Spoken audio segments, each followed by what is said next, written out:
Hey there, I'm Khalid Al-Hayat, and I'm an Imam who moved to America. But let me tell you, that one day changed everything for me.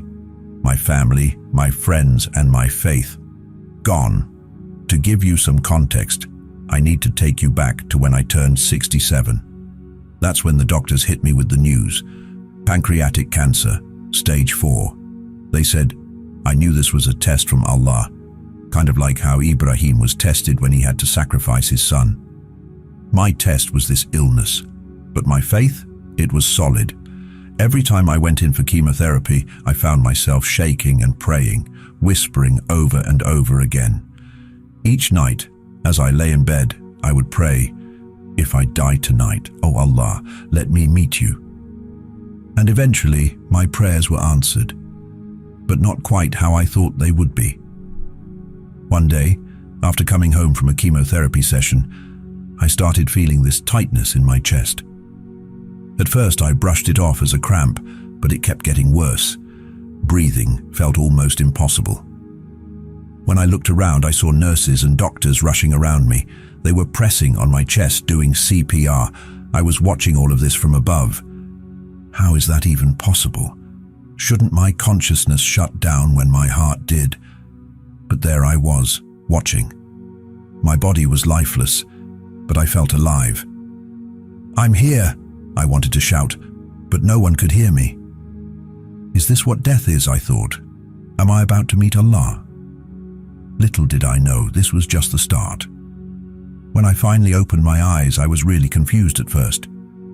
I saw the ceiling of a hospital room, but it felt like I was looking at it from above. Then I noticed it, a man lying still on the bed below. Nurses were pressing on his chest, and a doctor was yelling, "Chest compressions, keep going, faster." Wait, is that me? I wondered.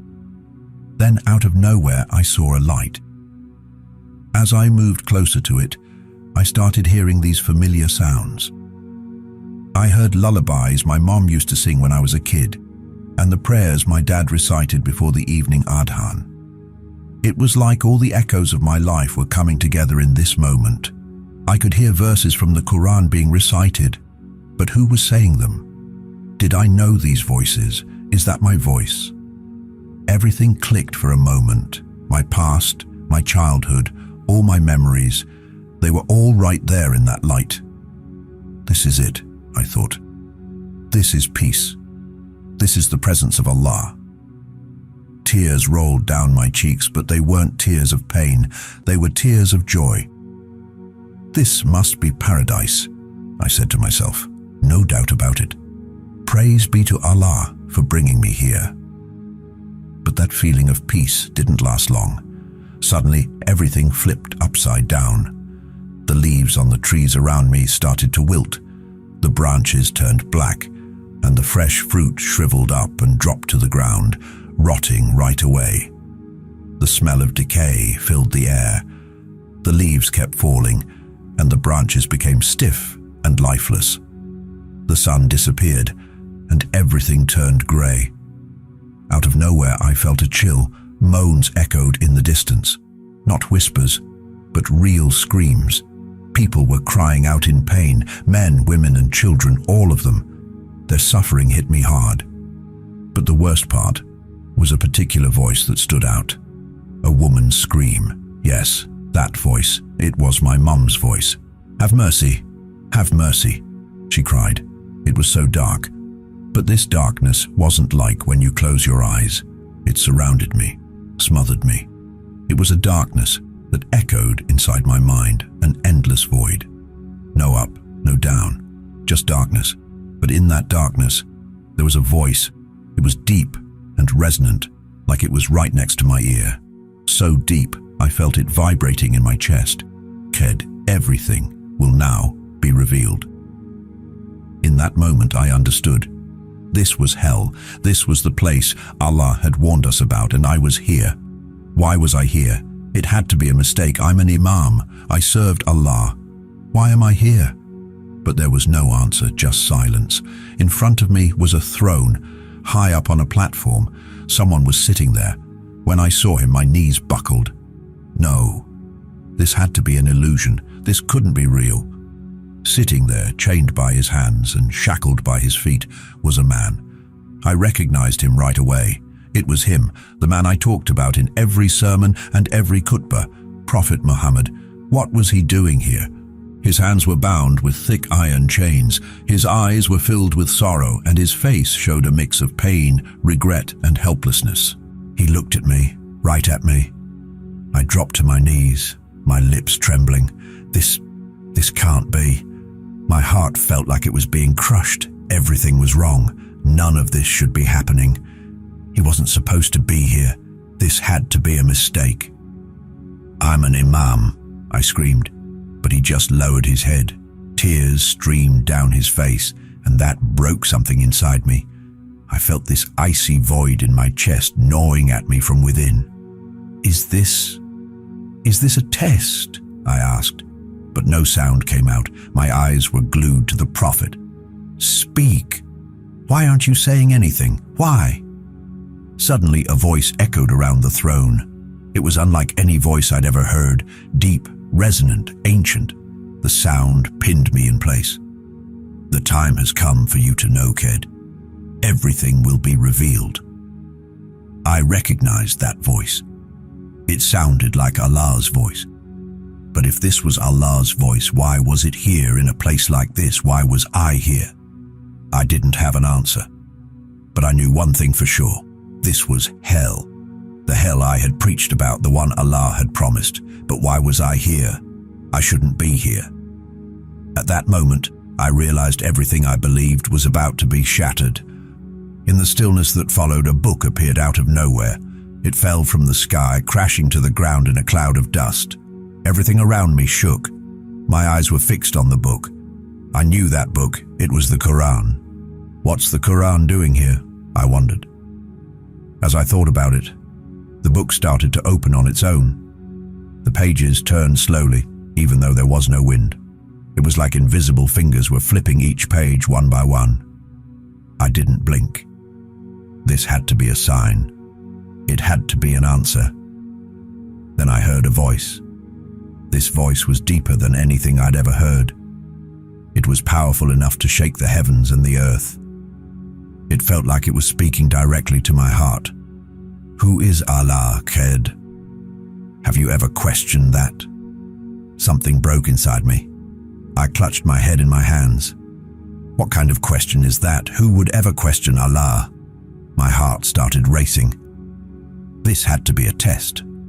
I recognized that voice instantly. It had to be the voice of the Lord I talked about in my sermons. Feeling bold, I shouted back, "He's the creator of everything. He's Allah, the most merciful, the most compassionate." But the voice didn't seem to hear me. Or maybe it did, but just didn't care. "How do you know he's the creator of everything, Ked?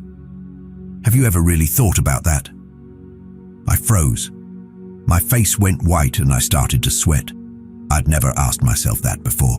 Who is Allah? I realized I had no clue. All I needed to know was that he created everything. Wasn't that enough? But the voice wanted an answer. Suddenly the pages of the Quran started flipping faster. Images began to rise from the pages. At first they looked like dust clouds, but then they got clearer. It was a city scene. I recognized it right away. It was the Kaaba, but it didn't look like the Kaaba I knew. It was surrounded by idols. People were circling it with incense in their hands, praying to their gods. There were 360 idols, each one representing a different god. What's going on? How is this possible? Isn't the Kaaba the house of Allah? Just then, the voice spoke again. "This is the Kaaba before Islam. Look at the idols, Ked. Do you know their names? Al-Lat, Al-Manat, Al-Uzza, and one more name?" These were the idols I had talked about in my sermons. Yes, these are the gods of the age of ignorance. I know this. This must be part of the test, I told myself. But the voice wanted to show me something else. Where did they place Allah, Ked? Where was he in the Kaaba? I was puzzled. Allah wasn't an idol. Allah is greater than all of them, I yelled, but the voice kept going. But didn't people pray to Allah even before Islam, Ked? A sudden realization hit me. Yes, the Arabs believed in Allah before Islam, but this Allah was above their other gods. That's why we say Allah is one. Then who was that Allah, Ked? What do you mean, who? Allah is Allah, I shouted. But inside, a nagging doubt crept in. I had never considered that question before. Never. Another image popped up. This time, it was an older scene. It wasn't Arabia. It was somewhere else. It was the land of Canaan. People were gathered around a temple, holding bowls of offerings and animal sacrifices around an altar. I recognized them. They were Canaanites, known for their idol worship. But when I looked closely at the big idol they were bowing to, my heart sank. The name of that idol was Baal. I couldn't believe it. My knees buckled. My eyes widened in shock. This can't be. There was an inscription on Baal's body. It was in a script that looked a lot like Arabic. One word stood out, El. I knew that word. It was an ancient term for God used in old Hebrew texts. How could that be here? The voice whispered, closer than ever. Before Baal, the name Allah that the Arabs used. You've never thought about it before, have you, Katie? Suddenly, a strong wind blew over me. Breath. That was the first thing I felt. My lungs gasped for air like I had just been pulled out of water after drowning. I opened my eyes, but everything was blurry. Light shone from above. Everything was white. Silhouettes moved around me. He's breathing. He's back. One voice echoed in my ear.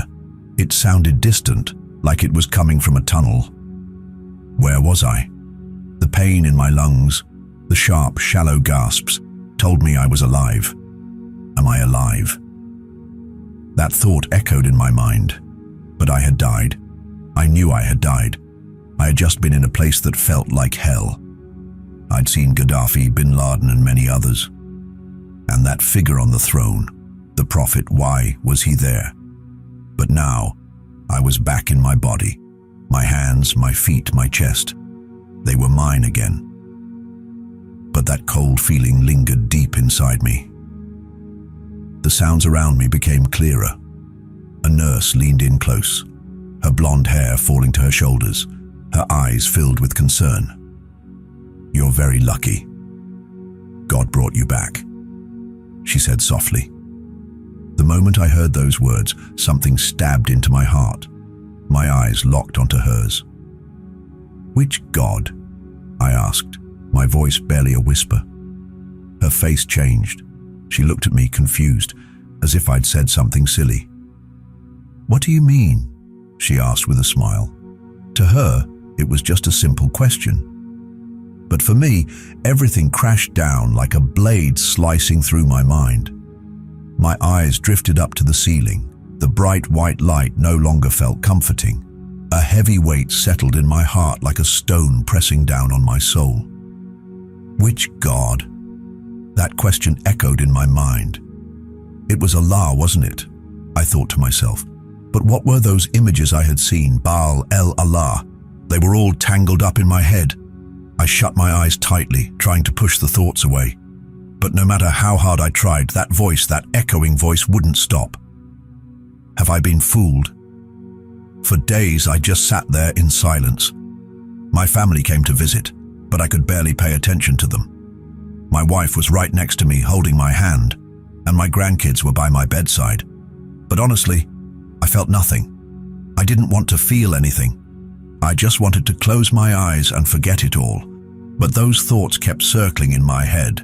Baal, El, Allah, Muhammad, hell, they whirled around like a tornado. Then one morning, this priest showed up. At first, I didn't really notice him. He was in a white robe holding a Bible, and he just sat there quietly. I wondered what he was doing here. I mean, we were in America, so maybe this was a normal thing, but as he sat there, I started to feel a weird sense of calm. Hello, Ked, he said, I want to talk to you. To me, I replied, turning to look at him. My voice sounded like someone who crawled back from hell, rough and desperate. The priest smiled. Yes, with you. He put the Bible on his lap and just watched me. You saw something, didn't you? My heart skipped a beat. He knew. He knew what I saw. I shouldn't talk to him, but part of me really wanted to spill everything. But what would happen if I did? How do you know what I saw? I asked, staring right at him. I turned my head back to the ceiling, tears welling up in my eyes. It was such a heavy feeling, hard to describe. But the longer I stayed quiet, the heavier it felt. I saw hell, I finally managed to say. The priest nodded. Yes, he said calmly. And what did you see there? There was a throne, I stammered, and someone was sitting on it, but he wasn't supposed to be there. Tears started streaming down my face. The priest didn't say anything. He just listened without judging me. Who was it? He asked. I hung my head, covering my face with my hands. Muhammad, I said. He was there, but he wasn't supposed to be there. As I said that, the weight on my chest felt like it doubled.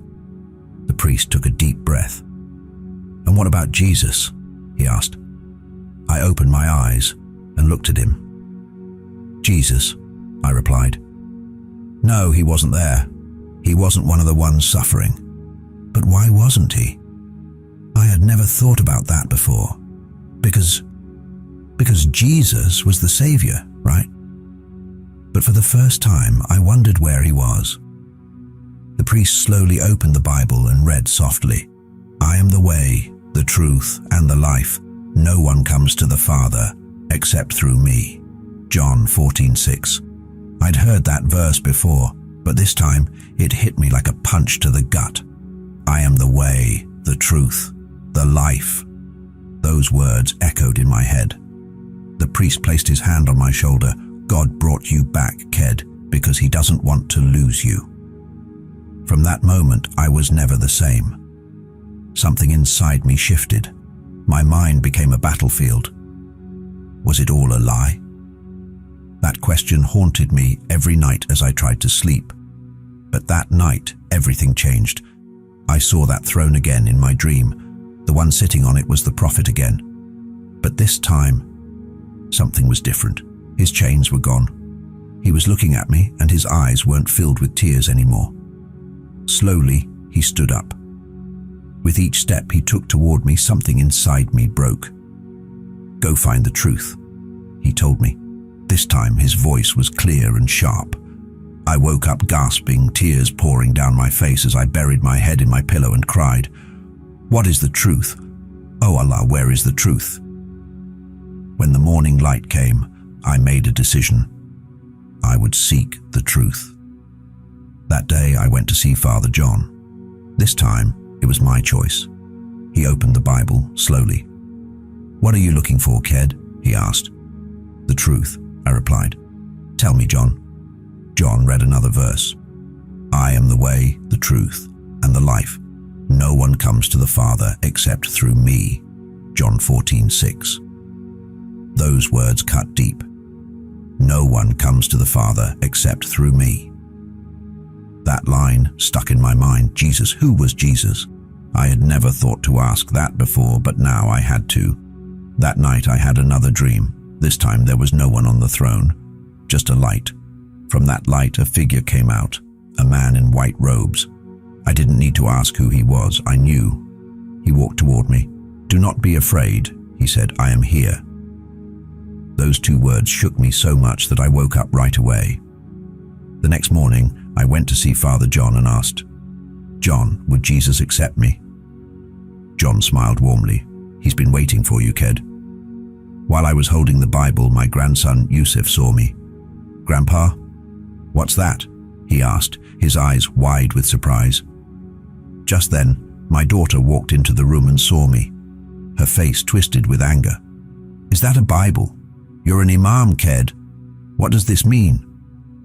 I took a deep breath. For the first time, without fear or hesitation, I said, I am no longer an Imam. Those words were so heavy that my heart broke and healed at the same time. My daughter's face went cold as ice. "You're making us look bad," she said, grabbing Yusef's hand and heading out. Everything went quiet for a moment, but that day everything changed. My family, my kids, my grandkids, they all turned their backs on me. I got kicked out of the mosque. My community left me behind. The kid they used to know was gone. But you know what?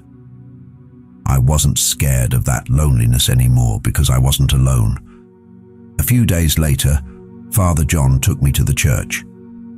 "Today's your baptism, Ked," he said. In that moment, I felt a peace I had never felt before. For the first time, I was totally sure of my choice. The water poured over my head and it felt like everything was washed away, all the chains, the nightmares, the throne. They all just flowed away with the water. Tears ran down my face, but this time they felt warm, not cold. For the first time, I felt free. I heard a voice in my heart. "You've found me." I had prayed to Allah for years, but this was the first time I got an answer from Jesus. That moment changed everything for me. The old kid was gone. I wasn't an imam anymore. I was just a guy. But for the first time, I was really living. Not long after, I experienced this amazing healing. The cancer that had taken over my body was gone. The doctors were confused, but I knew who had healed me. Every morning, I read the Bible. Every morning, I get down on my knees and pray. But now, the words that come out are different. Thank you for waiting for me, Jesus. Thank you for finding me. One morning, I woke up. For the first time, I had no nightmares. No throne in my dreams, no hell, no weight, no cold, no chains. All of it was gone. I was now in the arms of Jesus. And for the first time, I was really alive. I am the way, the truth, and the life. John 14:6.